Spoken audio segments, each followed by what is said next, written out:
We all know the story by now. Gunpei Yokoi, who went on to help produce the Game Boy as well as the Virtual Boy, was sitting on a train one day and was watching someone play with their calculator, just hitting buttons. And that inspired him to create the Game & Watch series. The Game & Watch series essentially spawned handheld gaming and pretty much forever changed the video game industry. And to celebrate Mario's 35th anniversary, we have the first Game & Watch in many, many decades. The Super Mario Bros. 35th Anniversary Game & Watch. And we're going to be reviewing this little handheld in this little snapshot of the past. But before we get into all that, we are doing a giveaway. We're doing a giveaway for Cyberpunk 2077. All you have to do is be subscribed. We would really appreciate your support, and please throw us a like if you found this video helpful, and comment below what you think about the Game & Watch Super Mario Bros. Series. So I don't normally talk about the unboxing experience, but in this case, I think it's important, right? Because this is meant to be a nostalgic reflection of Nintendo's history, and Mario's history at that. And it really nails it. I mean, if you look at old Game & Watch boxes, this is pretty much spot on, but even more, it is reflective of Nintendo's past, and it carries through to NES era box art, and it just is a great little package. There's a strong plastic around the box, which has a very cute little Mario decorations that fade away as you pull the box out to see the actual Game & Watch's screen playing Ball, one of the 3 supported games on the Game & Watch. And even as you take the flabs off, for example, there's little thank yous and just little nods to Nintendo's history. This is one of the coolest things I've unboxed in quite a while, and fitting in the nostalgia, it does come with a manual, which is fairly rare nowadays.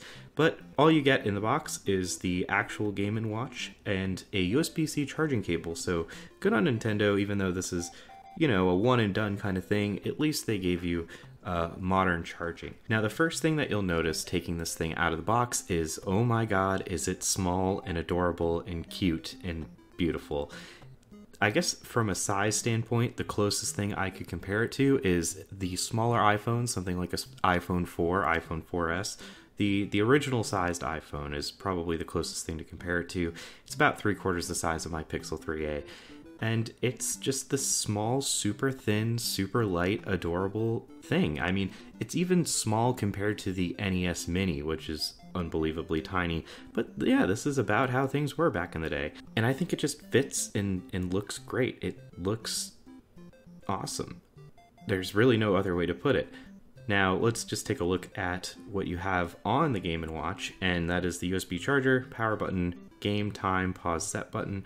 You have one D-pad, a B and an A button, which is all you need to play the 3 included games, and you have a mono out mic. Of the hardware, I think all the buttons are great. I like the B and A, they have a nice texture to them. The D-pad is perfect and works fine for the included games, and the 3 buttons are reflective of what you would have gotten on an original Game & Watch. The only downside I really have on the hardware itself is the speaker. There's no headphone jack, which I wouldn't expect. There's no volume rocker, which means that all of your volume adjustments have to be done in software, which is a little annoying if you are nervous to turn this on in a place where maybe you shouldn't and you can't remember if you have it muted or not. And the speaker is only mono out. However, it's kind of loud and it's relatively clear for what it needs to do, which is making 8-bit noises. Now, if you power it on, first thing you'll notice is how nice and sharp that screen is. There's no way to capture this externally, so what you're seeing is just me shooting it on my phone. Trust me, it looks much nicer in person. The one thing that I'll say that really stands out about the screen itself are the colors.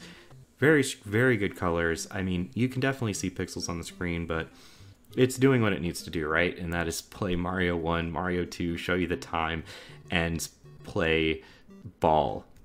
And speaking of the games, let's talk about the games and how they play. Like I said, 3 games included, one of which is a Game & Watch game, and that, if you've played these older Game & Watch style games or the spin-offs and knockoffs that you might have gotten from Tiger Electronics or something, you'll know that there really is not a whole lot to them, especially in this primitive original state like Ball. It's a score-based game. you probably get bored of it in about a minute or two, but it is nice to look at where we were and see how far we've come. Now, after Ball, you can play Super Mario Brothers or Super Mario Brothers 2: The Lost Levels. And I mean, yeah, they're here and they play fine. Like I said, I think the buttons work fine for this game. I could definitely beat it. If you want to see me try to beat it on a stream or something, let me know down in the comments. But yeah, it seems to control fine. Controls are responsive. I think the buttons work perfectly adequately. And yeah, these games are still fun. For those who have never played this, which feels weird to even think about, super fun. If you're curious how they play, you can always check them out on your Nintendo Switch with your online subscription. But yeah, that's really it. It's a very simple platform. Other than that, there's a time button and you can switch the themes on the time, and there's some Easter eggs hidden throughout the package. So in conclusion, should you buy this? And that's interesting, right? On the one hand, I think there's really two people here, right? If you're a collector, let's be real, you've already bought this, you've already tried to buy it, you've already stood out early in line, or you've already been mashing F5 on websites to try to get your hands on one. And you know what you're getting into. You know that this is not some state-of-the-art gaming experience. You would pay $100+ for an original Game & Watch, no problem. And for everyone else, I mean, let's be real. Super Mario Bros. And Super Mario Bros. 2: The Lost Level are some of Nintendo's most released games. You can play them on just about anything Nintendo makes. This is not the best way to play them, nor is this the first time you've been able to play them, and you can play them for much cheaper, if not free, depending on your Nintendo Switch Online subscription, as well as play them portably, many ways going as far back as the Nintendo Game Boy. So this is not a very strong value proposition product at $50. However, it is a pleasant experience for any Nintendo fan. If you're a Nintendo fan, if you're an older Nintendo fan, if you have any hint of nostalgia for this stuff, it's a pleasant trip back in time, starting at the unboxing experience and ending with the cute little games that you can play on this cute little throwback Nintendo device. That's all for me, guys. I will catch you next time.